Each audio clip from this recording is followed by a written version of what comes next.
There are three things you could do immediately that would dramatically lower the cost of oil. The first is dump a substantial amount of the strategic petroleum reserve in the market to punish every speculator in the world who's gambled on a rising price, because they couldn't stay.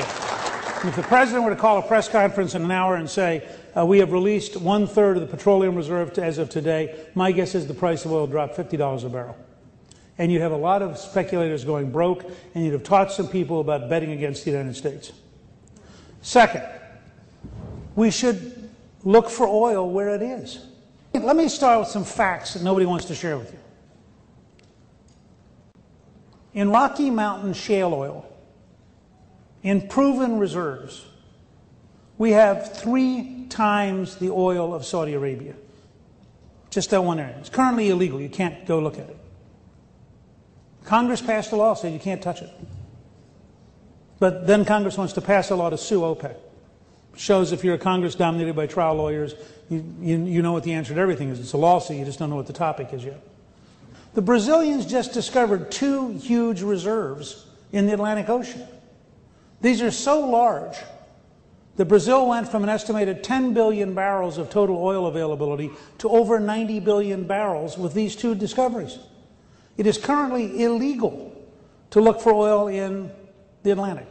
It is illegal to look for oil in the eastern Gulf of Mexico. It is illegal to look for oil in the Pacific.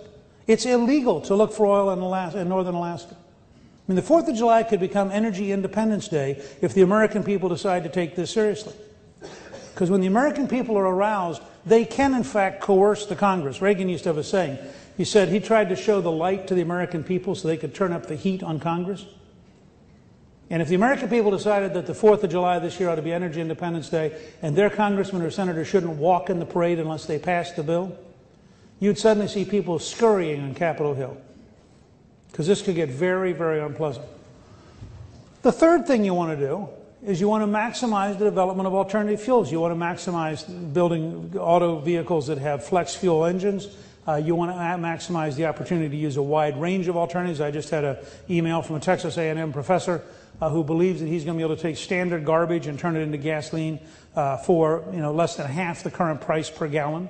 I mean, science and technology is exploding across the planet. If you go to nuclear power, which is part of the solution on global warming, it's impossible, if you believe in electricity, to create a solution on global warming that doesn't have a great deal of nuclear power. If you go to nuclear power plants are steady state production. That is, they produce as much 24 hours a day, all day long.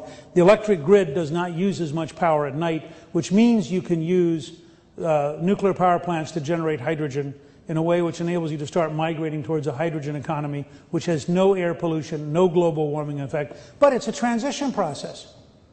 And we're not going to magically leap to some alternative future in 6 years. This is an enormous invested structure we have. And so what you've got to have is a rational plan that says, here's how you punish the speculators this morning, here's how you produce more energy in the near future, and here's how you have breakouts that are fundamental.